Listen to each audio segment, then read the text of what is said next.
Hey, Anthony, I heard about your humorous fictional novel based in Cincinnati about 9 boys deciding to play basketball as girls in the girls' league. It's called Transgender Hoops, identify as female, sold out multiple times on Amazon. How about that? Now, I haven't read it yet, but I'm looking forward to seeing it. On Netflix soon.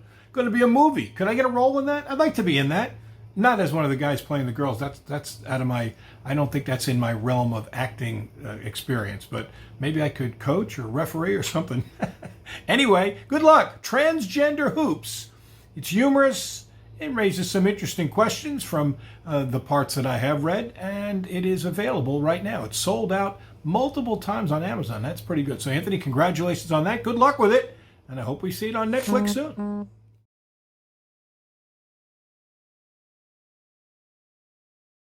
By U of L basketball analyst and ESPN Radio's Bob Valvano. Hello, buddy. It's great to see you. I would, if I'm going to shake hands, I'd have changed the microphone.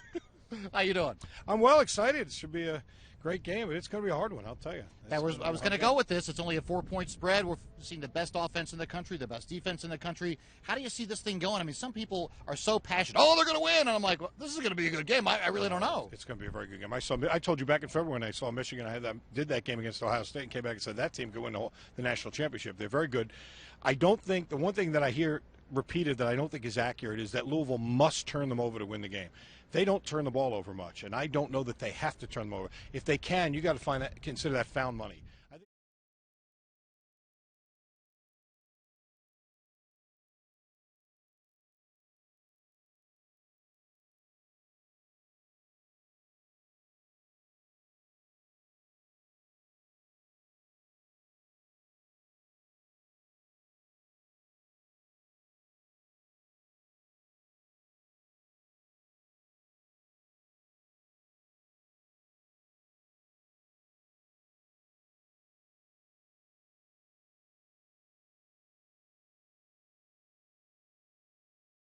So tell us a little bit, just a little bit, no spoilers too many here about the book. Okay. Well, it's so hard to avoid getting into it, but here's how it goes. The story's about 9 guys, high school boys, that are basically get put in a bad situation by abusive coaches. And I know you've got a kid that plays hockey, so if you've either had at some point in your life a bad coach or you've seen them in action on other teams, and us as parents, it's so hurtful and it makes you so angry. So you get to see what happens, and that's kind of what sparks this whole story. It was written really as a fictional sports novel to get your interest into it, and that's what happens in the story. That's what sparks it. These poor boys have no chance of going to college. They had these great college dreams of playing sports and earning a scholarship. Without that scholarship, they have no chance of going to college. So in rolls into the story two gentlemen that kind of transform and changed these young men's lives, not in a good way for them, but not in a good way for the rest of the world. And what happens is they find a loophole in the system. And we all know what that loophole is. It's that blind political correctness that enables you to, in 1 second, be able to say, I choose to identify as a female, and now I'm allowed to play in women's sports. I'm allowed to play against girls the next day without taking any hormones, without doing any kind of surgeries, without seeing anyone. You just selectively do it.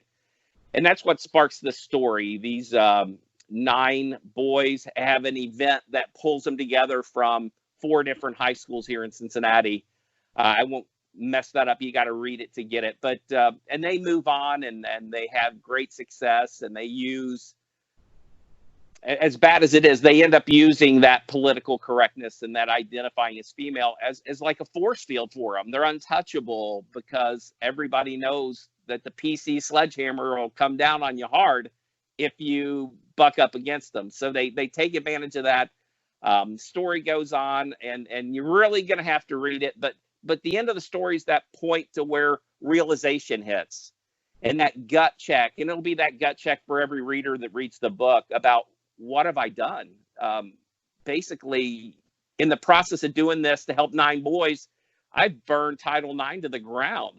I've destroyed women's sports. It's That's over. So that's kind of, I guess, the little spoiler alert part. That's kind of short The version. real reality. Yeah. Real reality. We have almost half the states now letting children do this, identify as